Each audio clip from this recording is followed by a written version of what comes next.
بے خیالی میں ایک رانگ نمبر سے بات ہو گئی۔ لڑکی کی آواز میرے کزن سے ملتی تھی۔ اسے میرا نام بھی معلوم تھا۔ اس سے 15 منٹ تک بات کرتی رہی، پھر اندازہ ہوا کہ یہ کوئی اور ہے۔ میں نے فون بند کر دیا، لیکن اس نے کوئی غیر اخلاقی بات نہ کی تھی، اسی لیے اس کی کال آنے پر پھر بات کر لی۔ اسی دوران گھر میں گہما گہمی بڑھ گئی۔ بھائی کی شادی کی تقریب قریب آ رہی تھی۔ مہمانوں نے آنا جانا شروع کر دیا تھا۔ میں نے لڑکے سے کہا، آپ فون نہ کریں، مجھے تم جیسے فضول لوگوں سے نفرت ہے۔ جواب میں وہ کہنے لگا، میں جانتا ہوں تمہارے بھائی کی شادی ہو رہی ہے، تمہیں مجھ سے نفرت ہی صحیح، مگر میں تم سے محبت کرتا ہوں۔ تم چاہو تو تمہاری بھی شادی جلد ہو سکتی ہے۔ میرے گھر والے تو پہلے سے ہی پریشان تھے میرے لیے۔ اس بات پہ میں خاموش رہی، اسے کوئی جواب نہ دیا اور کوئی بات نہ کی۔ اسی طرح بھائی کی شادی ختم ہو گئی اور پھر اس کے بعد اس کی کوئی کال نہیں آئی۔ میں نے بھی سکون کا سانس لیا۔ کافی دنوں بعد پھر اس نے کال کی اور پھر وہی سوال دہرایا کہ کیا تم مجھ سے شادی کرو گی؟ تو میں نے جواب دیا، مجھے اعتبار نہیں تم پہ اور نہ تمہاری اس بات پہ۔ اس نے کہا، بولو کیسے اعتبار دلاؤں تمہیں؟ کب بھیجوں اپنے گھر والوں کو آپ کے گھر پہ؟ تو میں نے فون بند کر دیا۔ پھر اس کی کافی کال میسیجز آئے، میں نے کوئی جواب نہ دیا۔ ایک روز جب کالج سے گھر واپس لوٹی تو دیکھا کہ کچھ انجان لوگ ہمارے ڈرائنگ روم میں بیٹھے ہیں۔ تو میں نے امی سے پوچھا کہ کون لوگ ہیں؟ تو امی نے مسکرا کر کہا، یہ تمہارے رشتے کے لیے آئے ہیں۔ تو میں حیران رہ گئی کہ ان کو کبھی دیکھا تو نہیں، آج ہی اچانک رشتے کے لیے کیسے آ گئے؟ اسی سوچ میں دن سے رات ہو گئے۔ پھر رانگ نمبر پھر رنگ آ رہی تھی۔ میں نے بے دہانی میں کال ریسیو کی تو سامنے اسی اجنبی کی آواز تھی۔ حال پوچھنے کے بعد بولا کہ اب یقین آیا کہ میں تمہیں کتنا چاہتا ہوں؟ دیکھو آج رشتہ بھی بھیج دیا، اب تو مان لو میری محبت کو، میری چاہت کو۔ میں نے پھر پلٹ کر وہی ایک جواب دیا کہ مجھے تم سے نفرت ہے۔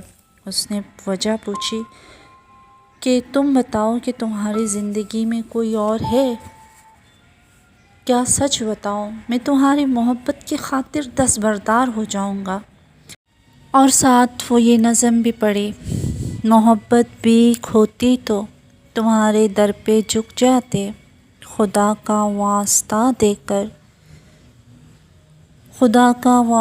دے کر یہ تم سے مانگ لیتے، ہم صدا دیتے، خدا کے واسطے ڈال دو جھولی ہماری میں، مگر یہ بھیک تھوڑی ہے جو جھک کے مانگ لی جائے، فقط احساس ہے جانا، محبت آس ہے جانا، بہت احساس ہے جانا، کبھی احساس کو بازار میں بکتے ہوئے دیکھا ہے؟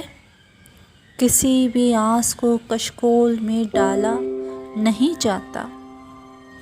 محبت ایک جذبہ ہے جو مانگے سے نہیں ملتا، اگر یہ بھیک ہوتی تو بھکاری بن گئے ہوتے، مگر یہ بھیک تھوڑی ہے، سہولت سے نہیں ملتی، بڑی مشکل سے ملتی ہے، یہ دل کو دل سے ملتی ہے کہ کتنی بار تم کو کال کی، میسج لکھے تم کو، جواباً تم نے کچھ بھی نہ لکھا نہ کال کی، جانا تمہیں احساس ہی کب ہے، ہماری آس ہی کب ہے، تمہیں احساس ہوتا تو ہمارے ہو گئے ہوتے، فقط یہ سوچ کہ تم سے جدائی کا ارادہ ہے، محبت بھیک تھوڑی ہے جو تم سے مانگتے پھرتے، مگر یہ ذہن میں رکھنا، زمانہ بیت جائے تو ہماری یاد آئے تو ہمیں آواز دے لینا،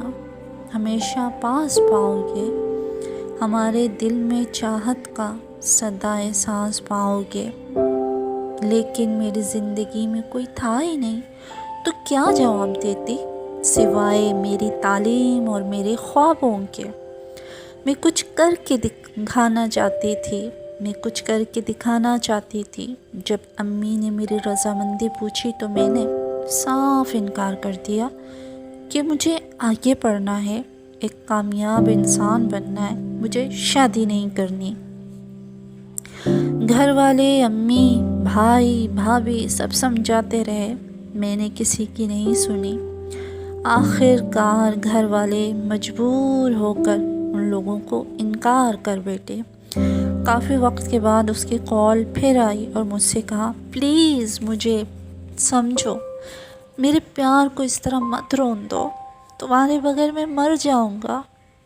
مجھ میں کیا برائی ہے، صرف تمہیں چاہا ہے، بس ایک بار سوچو پھر مجھے جواب دو۔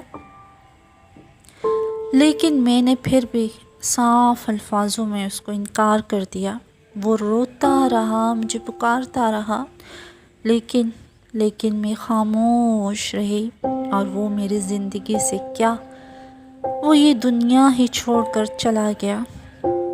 اس نے میرے آخری جواب پہ اپنا سب کچھ ختم کر دیا، اور ساتھ اپنی زندگی بھی۔ اس کے چلے جانے کے بعد احساس ہوا کہ کاش میں اس کے سچے پیار کو تسلیم کر لیتی تو آج ایسا نہ ہوتا۔ میری وجہ سے ایک انسان موت کے منہ میں چلا گیا۔ اب تو ایک پچھتاوا، ایک حسرت لیے دل میں جی رہی ہوں۔